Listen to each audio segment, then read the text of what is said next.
भारत के राष्ट्रीय सुरक्षा सलाहकार अजीत डोभाल बीजिंग यात्रा पर हैं। उनका ये दौरा 24 अक्टूबर को ब्रिक्स शिखर सम्मेलन के इत्र रूस में हुई पीएम मोदी और चीनी राष्ट्रपति शी जिनपिंग की बैठक के दौरान उसी दौरान बनी आम सहमति के आधार पर हो रहा है। इस बैठक का मकसद एलएसी विवाद को पूरी तरह से सुलझाने और आपसी संबंध फिर से बहाल करना है।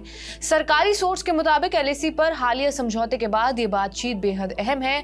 बुधवार को डोभाल ने चीन के विदेश मंत्री वांग यी के साथ भी बैठक की। ये बैठक करीब 5 साल बाद हुई है। दोनों देश के प्रतिनिधियों के बीच आखिरी बार बैठक दिसंबर 2019 में हुई थी।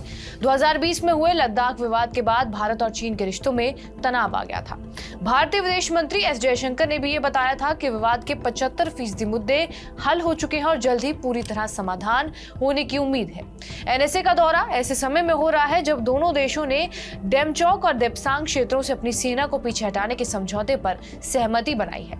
खबरों के मुताबिक दोनों ओर से कोऑर्डिनेटेड पेट्रोलिंग भी शुरू हो गई है। इस विवाद को सुलझाने के लिए कॉर्प्स कमांडरों की 21 राउंड की बैठक हो चुकी है और इसके अलावा डिप्लोमैटिक लेवल पर भी कई दौर की बातचीत हुई है। चीनी विदेश मंत्रालय ने मंगलवार को यह कहा कि चीन भारत के साथ मिलकर दोनों देशों के नेताओं के बीच महत्वपूर्ण आम सहमति को लागू करने और द्विपक्षीय संबंधों को जल्द से जल्द पटरी पर लाने के लिए काम करने के लिए तैयार है। बीजिंग ने एक दूसरे के मूल हितों और प्रमुख चिंताओं का सम्मान करने, संवाद करने और संचार के जरिए से आपसी विश्वास को मजबूत करने और ईमानदारी और सद्भावना के साथ मतभेदों को ठीक करने की आवश्यकता पर जोर दिया है। भारत पहले भी कई बार ये बता चुका है कि अप्रैल 2020 की स्थिति पर लौटना ही समाधान की दिशा में पहला कदम होगा।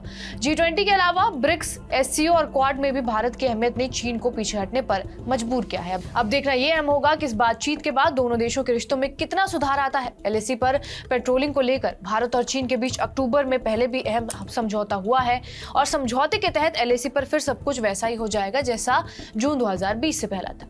जून 2020 में कई दौर की बातचीत के बाद गलवान घाटी, पेंगोंग त्सो और गोगरा हॉट स्प्रिंग से दोनों देशों की सेनाएं पीछे हट गई थी। लेकिन इस बातचीत के बाद आने वाले समय में दोनों देशों के रिश्तों में क्या सुधार आता है वो देखना अहम होगा। बहरहाल आपका इस वीडियो पर क्या कुछ कहना है हमें कमेंट करके जरूर बताएं। बाकी देश और दुनिया की तमाम बड़ी खबरों से अपडेटेड रहने के लिए सब्सक्राइब करिए TV9 डिजिटल।